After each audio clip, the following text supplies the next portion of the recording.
दोस्तों कुछ दिन पहले अमेरिका के एक यूट्यूबर टाइलर ओलिवेरा ने एक वीडियो अपने अकाउंट पे शेयर की थी, जिसके बाद बवाल मच गया। उन्होंने कर्नाटक के गोमतपारा गांव में दिवाली के बाद मनाए जाने वाले गोरे हब्बा नाम के फेस्टिवल की वीडियो बनाई और उसे इनसाइड इंडियाज पूप थ्रोइंग फेस्टिवल जैसे नामों से फेमस किया।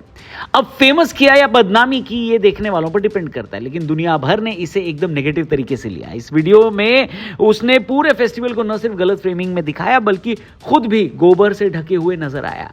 उसको ये पता था कि वो जिस फ्रेम को बना रहा है उसको देखकर असर क्या होगा और क्या मैसेज जाएगा।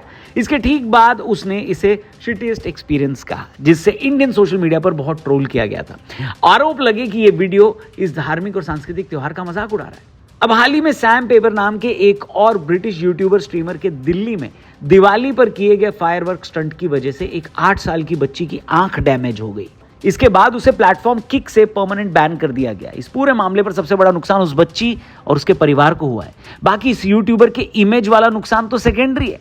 सैम पेपर 36 साल का ब्रिटिश कंटेंट क्रिएटर है, जिसने पहले बिग ब्रदर यूके में हिस्सा लिया था और कई सालों से प्रैंक वीडियो स्ट्रीमिंग वगैरह करता रहा। उसके पुराने कंटेंट पर भी सेक्सुअल हैरेसमेंट टाइप के आरोप लग चुके हैं। इस बार वो अक्टूबर 2025 में दिल्ली में दिवाली के समय फायरवर्क बैटल लाइव स्ट्रीम कर रहा था, जिसमें उसने रॉकेट लोगों की तरफ फायर किया और एक रॉकेट 8 साल की लड़की के चेहरे पर लगा, जहां आंख निशाना बन गई। रिपोर्ट्स के मुताबिक क्लिप में वो इंसान हंस रहा था, खेल रहा था। ये क्लिप में नजर भी आ रहा है कि इसको इस बात का कोई रिग्रेट नहीं है। बैकग्राउंड में कोई हेडशॉट चिल्ला रहा है, फिर बाद में लोकल लोग उसे घेर कर बताते हैं कि बच्ची की आंख चली गई। इस पूरे बवाल के बाद उसने ऑनलाइन प्लेटफॉर्म पर यह कहा कि बच्ची की आंखों पर सिर्फ कट लगा है और उसने हॉस्पिटल का खर्च उठाया है, जबकि सोशल मीडिया पर डॉक्टर्स की रिपोर्ट शेयर करके परमानेंट डैमेज और कॉर्नियल इंजरी तक के दावे हो रहे हैं। सिर्फ एक सन की यूट्यूबर की वजह से एक बच्ची की सिर्फ 8 साल में ही उसकी आंख, उसका कॉन्फिडेंस और उसकी रोजमर्रा की जिंदगी, ये सब एक फॉरेनर के कंटेंट के लिए किए गए रॉकेट शॉट की कीमत पर चले गए। इसका सेकेंडरी नुकसान यह है कि परिवार को मेडिकल, लीगल और मानसिक ट्रॉमा के साथ ही सिस्टम से भी जूझना पड़ा। भारत की इमेज पर भी इसका असर पड़ा है, क्योंकि ग्लोबल क्लिप में यह दिखता है कि इंडियंस फायरवर्क से एक दूसरे पर अटैक कर रहे हैं और एक ब्रिटिश स्ट्रीमर बस मजे ले रहा है। यही वाली फ्रेमिंग पूरी दुनिया में की जाती है, भले ही लोग पूरा कॉन्टेक्स्ट न देखें। इसी को ग्लोबल प्रोपेगेंडा कहते हैं। पर दोस्तों, सवाल यह है कि हम कब तक इस तरह के प्रोपेगेंडा का शिकार होंगे? फॉरेन ब्लॉगर्स भारत में ये सब इसलिए कर सकते हैं क्योंकि देश के अंदर उनको खुली छूट मिलती है। हमारे देश में आजादी के 7 दशक से ज्यादा हो गए, लेकिन फिर भी इस देश के अंदर कई लोगों को गोरी चमड़ी का सिंड्रोम उनके अंदर से निकल ही नहीं रहा है। ये कोई रेसिज्म नहीं है, बल्कि बाहरी लोगों के लिए इंडिया का वो सॉफ्ट कॉर्नर है जहां पर हम उस गुलामी का असर हमें दिखता है। बात कड़वी है लेकिन सच है दोस्तों। दुनिया का कोई भी बड़ा साइंटिफिक अचीवमेंट हो, हमें हमेशा एक गोरे अमेरिकी या विदेशी का एक गुड टू गो चाहिए होता है। यही वजह है कि फॉरेन कंटेंट क्रिएटर्स भारत को एक कमाई का साधन मानते हैं, क्योंकि हमको गाली देना पूरी दुनिया की आदत है। जितना रेसिज्म हमारे साथ होता है, शायद ही किसी और देश में किसी और लोगों के साथ होता हो। ये तब है जब भारत के लोग वेल सेटल्ड हैं और सबसे ज्यादा पढ़े लिखे लोगों में से हैं।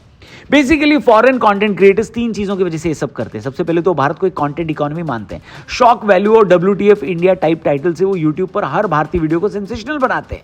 जैसे रिसेंटली टाइलर ओलिवेरा ने कर्नाटक के गोरे हब्बा फेस्टिवल पर इंडिया पूप थ्रोइंग फेस्टिवल वाला टीजर डाला था। इसके साथ ही दूसरा कारण है पावर एसिमेट्री। सस्ते ट्रैवल, ज्यादा व्यूज, एंग्जाइटी कंट्री और सबसे ज्यादा पॉपुलेशन, इंडिया उनके लिए एक आइडल सेट बन जाता है, जहां इंसान नहीं सिर्फ प्रॉप्स रहते हैं जिनको दिखाकर ये लोग व्यूज बटोर सकते हैं। तीसरा कारण है लोकल एनफोर्समेंट की ढिलाई, जहां कई बार पुलिस प्रशासन इन्हें या तो सीरियसली नहीं लेता या अतिथि देवो भव के नाम पर इनको सह लेता है। अरे भैया, अतिथि भी तो अतिथि की तरह रहे तब ना। यही बात इनको काम चलाओ एटीट्यूड देती है, जिससे इनको भी लगता है कि यहाँ लिमिट्स बहुत ढीली हैं, इसलिए फॉरेनर्स आते हैं और यहाँ ये सब कुछ करके चले जाते हैं। अब दोस्तों, सवाल ये है कि भारत देश ये सब सहता क्यों? सबसे पहले लीगल लेवल पर आते हैं। ये सब साफ साफ IPC, CRPC, arms, explosive, public safety और जुवेनाइल प्रोटेक्शन वाले कानूनों के तहत एक्शन के लायक केसेस हैं, लेकिन ज्यादातर केसेस में या तो FIR नहीं होती और अगर होती भी है तो चार्जेस बहुत ढीले लगाए जाते हैं। इसके साथ ही उन कंटेंट क्रिएटर्स के पास कट मनी देने की भी ताकत होती है और यहीं से करप्शन बढ़ता है। लोग पैसे लेके बाद दबा देते हैं। अब मैं हर अथॉरिटी वाले या पुलिस वाले को ये नहीं कह रहा हूं, लेकिन भाई साहब, रहते तो हम इसी देश में है ना, हम जानते नहीं है क्या? लोकल लेवल पर माफिया इलाज के पैसे में सब सेटल हो जाता है कि नहीं? दूसरा, इसका कल्चर और साइकोलॉजिकल लेवल पर इंपैक्ट होता है, जहां गेस्ट को कुछ मत बोलना, ये मेहमान है, ये वाली कंडीशनिंग, कॉलोनियल हैंगओवर और विदेशी को न बोलना मतलब बैड हॉस्पिटैलिटी जैसी सोच हमें सिखाई जाती है।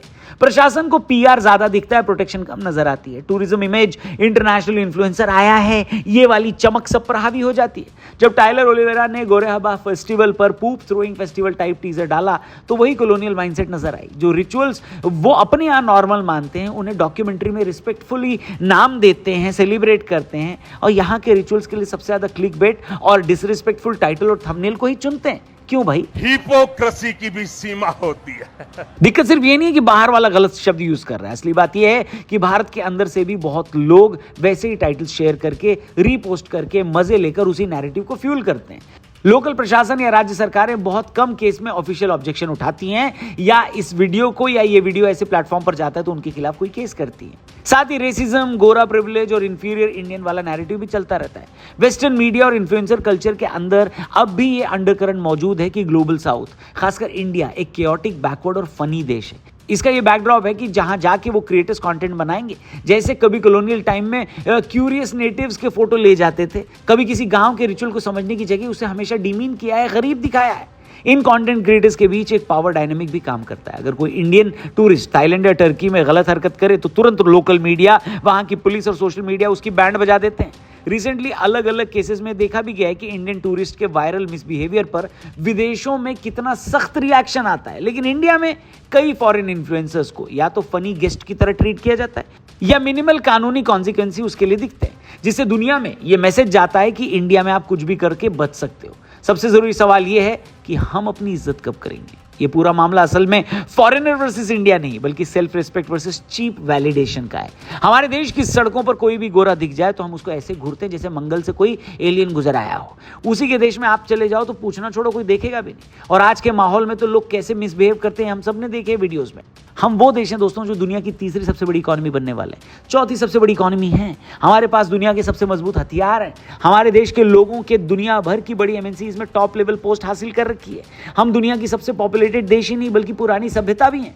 फिर भी हमारे देश के अंदर ये ऐसी कौन सी अफीम सुंघा दी गई है कि हमें अपनी इज्जत ही नहीं है। दुनिया के बड़े कंटेंट क्रिएटर्स जब इंडिया आते हैं तो हम उसको ऐसे घेर लेते हैं जैसे कि हमको फर्क ही नहीं पड़ता।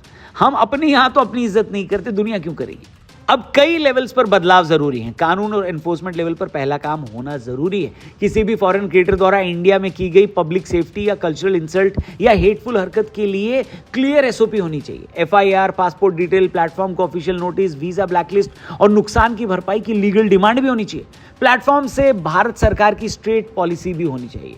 अगर आपके क्रिएटर ने इंडिया में कानून तोड़ा और आप एक्शन नहीं लेते तो आपके बिजनेस पर रेगुलेटरी इंप्लीकेशंस होंगी।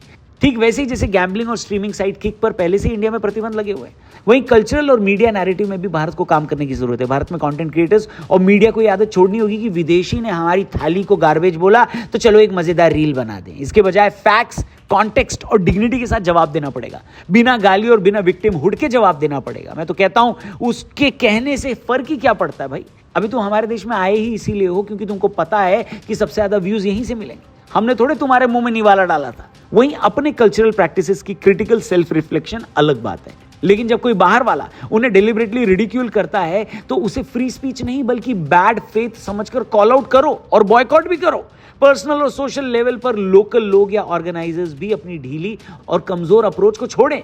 अगर कोई आपकी लोकेलिटी में, मोहल्ले में बच्चे पर रॉकेट चला रहा है या मंदिर या रिचुअल्स को मीम बनाकर पेश कर रहा है तो वहीं पर उसको रिस्पेक्टफुली टाइट करने की भी जरूरत है।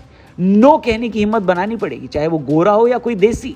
हमारे कुछ स्टैंडर्ड्स होने चाहिए भाई साहब। हम इंसान है, कोई कंटेंट नहीं है जिनका मजाक बनाकर कोई विदेशी अपने देश में डॉलर भी कमाएगा और प्रोपेगेंडा भी फैलाएगा। हमें अपनी ताकत समझने की जरूरत है, तभी जाकर ये बाहर के इन्फ्लुएंसर्स ठीक तरीके से बिहेव करना सीखेंगे जैसे कि यूरोप या बाकी देशों में ये लोग करते हैं।